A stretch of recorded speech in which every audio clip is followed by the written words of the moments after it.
안녕하십니까. 스포츠 비즈니스맨에 오신 것을 환영합니다. 지난 영상에서 배드민턴의 안세영 선수 인터뷰와 관련하여서 첫 번째 영상을 올렸습니다. 내용은 언론과 스포츠 팬들의 반응의 비일관성에 관한 얘기였는데요. 오늘은 왜 맨날 올림픽이나 스포츠 빅 이벤트가 끝난 다음에는 꼭 어떤 폭로, 비리 이런 것이 있는가? 즉, 왜 우리나라 경기단체들은 그 행정이 전근대성을 벗어나지 못하고 있는가? 이거에 대해서 얘기를 좀 해보도록 하겠습니다. 수많은 미디어에서 경기단체의 비리를 파헤치고 하니까 그거는 제가 할 수 있는 게 아니고요. 저는 경제학적인 이론에서 왜 스포츠 단체들이 이러한 행태가 나타나는지를 경제학적인 사고로 한번 해석해 보도록 하겠습니다. 크게 두 가지 이유가 있다고 생각하는데요. 오늘은 첫 번째 이유를 먼저 한번 생각해 볼까요? 스포츠 단체들은 기본적으로 독점 기업입니다. 기업의 측면으로 생각해 본다면, 그러니까 배드민턴 연맹도 독점 기업입니다. 독점 기업이 무엇이죠? 어떤 상품이나 서비스를 공급하는 유일한 존재, 그게 독점 기업이죠. 그래서 모노폴리 파워를 갖고 되기 때문에 사회적으로 최적의 형태는 아니가 되겠죠. 우리 경제학의 기본을 보면은 시장이 실패하는 경우, 경제학에서는 정부가 간섭하지 말고 시장 그대로 놔두면은 수요와 공급의 작용, 그리고 보이지 않는 손, 즉 가격의 작용에 의해서 자연적으로 자원과 서비스의 배분이 효율적으로 이루어지기 때문에 정부가 개입하지 말라고 그럽니다. 그러나 정부의 개입을 요구하는 케이스가 시장 실패라고 그러죠. 그 중에 하나가 독점의 문제입니다. 이 문제에 대해서는 제가 스포츠 경제학 강의 1강 오른쪽 위를 보시면 링크가 연결되어 있습니다. 자세히 나와 있습니다. 독점은 우리가 원치 않는 거예요. 그런데 스포츠 경기단체는 독점일 수밖에 없어요. 국가대표팀을 운영하는데 단체가 여러 개가 있다. 그러면은 어떻게 됩니까? 이게 뭐가 국가대표팀인지 알 수 없는 이런 현상이 나타납니다. 그래서 스포츠 경기단체가 독점인 것은 우리나라의 문제가 아니고 전 세계적으로 공통된 현상입니다. 여러분 잘 아는 IOC, 세계 올림픽을 관장하는 기구이죠. 그 다음에 FIFA, 월드컵 축구를 관장하는 기구이죠. 다 독점 기업입니다. 그래서 분석을 해보면, 경제학적으로 분석을 해보면 이 IOC나 FIFA도 독점 기업이 하는 행위와 유사한 행위를 하는 것을 우리가 많이 볼 수 있고, 그 독점력을 유지하고자 소위 엔트리 배리어를 만들고 있는 이런 것을 볼 수 있습니다. 자, 그러면은 독점은 불가피하고 독점은 그렇게 우리 모든 사람들에게 좋은 영향을 주지 못하니까 어떻게 하면 될까요? 그건 나중에 얘기하도록 하고, 먼저 좀 현실적으로 데이터를 한번 볼까요? 우리나라 경기단체의 수입이 어떤 구조를 갖고 있는지를 한번 생각해 보도록 하겠습니다. 대한체육회 산하 경기단체의 수입 지출 분석이라는 2020년도에 발표된 논문을 찾았는데요. 거기에 있는 데이터를 중심으로 한번 설명을 해보도록 하겠습니다. 먼저 이 단체들 중에 탑5, 자체 수입이 많은 탑5를 한번 볼까요? 1등은 축구입니다. 자체 수입이 약 한 728억 원 정도 되는 독보적으로 많고요.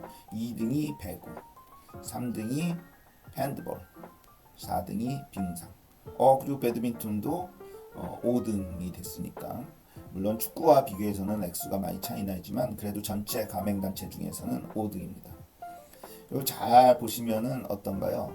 이 탑5에 들어가는 종목은 아주 인기 있는 종목이거나 아니면은 대기업이 풀리 스폰서하는 그런 종목이라고 볼 수 있겠습니다. 그렇죠? 축구, 배구, 배드민턴은 인기 종목이죠. 축구, 배구는 관람 스포츠도 굉장히 발전돼 있죠. 배드민턴은 생활체육이 굉장히 발전돼 있고, 그래서 아마 용품 스폰서십 수입이 꽤 많이 될 것으로 생각이 됩니다. 핸드볼, 빙상은 대기업이 전폭적인 지원을 해주고 있죠. 핸드볼 같은 경우 SK그룹에서 굉장히 적극적인 지원을 해주는 이런 케이스로 볼 수가 있겠습니다. 두 번째, 총 수입에서 차지하는 비중, 즉 정부로부터 받는 보조금 이런 것이 수입에 굉장히 큰 비중을 차지하는데, 한번 보시면은 왼쪽에 있는 표는 경기단체 재정 자립도인데 모든 경기단체를 포함해서, 그 다음에 오른쪽에 있는 거는 비프로스포츠, 즉 축구, 야구, 골프 이런 거 빼고 비프로스포츠 경기단체의 재정 자립도입니다. 한번 볼까요? 자립도가 배구가 제일 높네요. 80%가 넘고, 골프도 80%가 넘고, 그 다음에 축구, 양궁, 핸드볼 이렇게 탑5를 구성하고, 배드민턴은 50%가 좀 안 되는 수준으로 훨씬 낮은 수준을 보이고 있습니다. 이것도 한번 보시면 배구, 골프, 축구 이런 건 인기 스포츠이죠. 그러니까 아마 방송 중계 수입도 있을 거고, 경기장 입장권 수입도 있을 테고, 이런 자체 수입을 얻을 수 있는 기회가 많고요. 양궁과 핸드볼 여러분 잘 아시겠지만, 양궁은 현대자동차 그룹에서 굉장히 적극적으로 밀어주고 있고, 핸드볼도 마찬가지로, 그래서 회장사에서 지원해주는 여러 형태로 하겠죠. 그런 비용이, 그런 기여가 많기 때문에 이렇게 탑5를 구성한 것 같고요. 배드민턴은 인기 스포츠, 물론 축구, 야구처럼 그런 건 아니지만 임에도 불구하고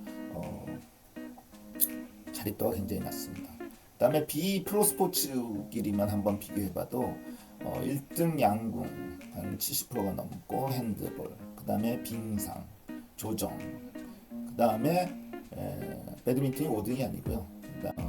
비프로 스포츠 경기단체의 재정 자립도의 평균 수준에도 못 미치는, 역시 이제 배드민턴이 좀 나쁘겠다 이렇게 볼 수가 있겠습니다. 그러면은 한번 미국의 케이스를 한번 볼까요? 미국 올림픽 조직위원회 총 수입 한번 볼까요? 2억 7천만 달러 정도 수준의 수입을 얻고 있습니다. 자, 그러면은 이제 자체 수입이 어떻게 올리냐를 한번 보면 1억 한 1천만 달러 정도 수준은 방송 중계권료로 얻고 있고요. 그 다음에 미국 올림픽 위원회 그 휘장을 사용하는 권리, 그걸로 9,500만 달러, 굉장히 많은 비용을 수입을 얻고 있네요. 그래서 합하면 거의 2억 달러니까 총 수입이 2억 7천만 달러, 뭐 한 굉장히 80%뭐 이 정도로 재정 자립도가 굉장히 높다라는 사실을 알 수 있겠습니다. 미국의 대학 체육 연맹 NCAA, NCAA 이렇게 많이 불리는데요. 여기도 총 수입이 9억 달러가 좀 넘습니다. 굉장히 많죠. 왜냐하면 그 NCAA 산하에 인기 있는 뭐 스포츠 종목인 농구, 미식축구 이런 것들이 굉장히 큰 비중을 차지하기 때문에 그럴 겁니다.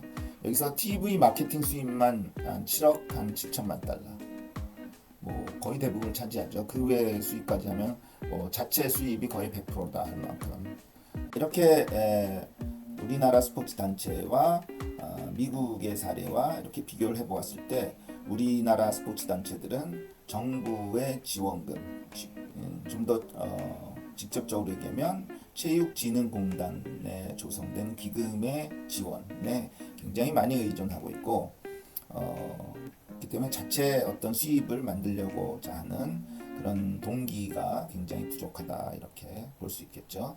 그 다음에 우리나라 단체들끼리 비교해 보아도 최근 논란이 되고 있는 배드민턴 협회가 굉장히 부진하지 않느냐, 재정 자립도 측면에서 다른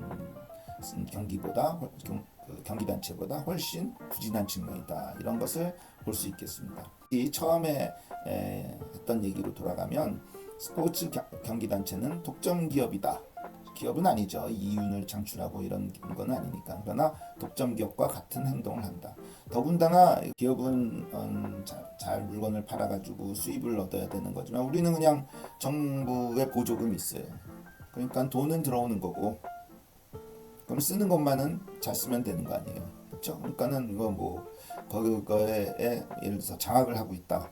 그러면은 쉽게 얘기해서 독점적인 권한 갖고, 그 권한을 가지고 누릴 수 있는 것을 많이 누릴 수 있다, 이렇게 볼 수 있을 겁니다. 그러면 질문을 할 수 있겠죠. 왜 IOC나 FIFA나 미국의 올림픽 조직위원회나 미국의 대학 축구 연맹이나 그것도 다 독점인데 왜 거기는 재정 자립도가 뭐 거의 80% 100% 이렇게 되는데 우리는 왜 이렇습니까? 이런 질문하면 제 생각에는 모니터링 시스템이 안 돼 있다. 독점인 거는 어쩔 수가 없어요. 근데 독점이다 보면 우리가 안주한 경영을 하기가 쉽습니다. 즉 재정 자립도도 높이고 더 효율성을 높여서 비용도 절감하고 뭐 이런 인센티브가 별로 없고 어떻게 하면은 큰 사고 없이 유지하느냐 이런 그 경영의 인센티브가 그런 부분이 더 많기 때문에 모니터링 시스템이 잘 되어 있어야 돼요. 그런데 우리나라의 경우에는 사고가 터지면 매번 진상조사위원회를 구성한다. 그래서 진상조사하고 그 다음에 사고만 터지면 어떻게 보면 너무 지나치다 싶을 만큼 말초적인 비리를 파헤쳐가지고 공격을 하다가 일정 시간이 지나면 그냥 끝나버려요. 근데 그게 아니고 아주 모니터링 시스템을 잘 갖추어야 되고 그 시스템을 잘 활용하는 이런 체제가 갖추어져야 되는데 전혀 그렇지 못하다는 것이 첫 번째 한국 경기 단체들의 행정이 전근대적인 이유로 들 수 있겠습니다. 왜 배드민턴 협회의 행정은 이렇게 전근대적인가? 두 번째 이유는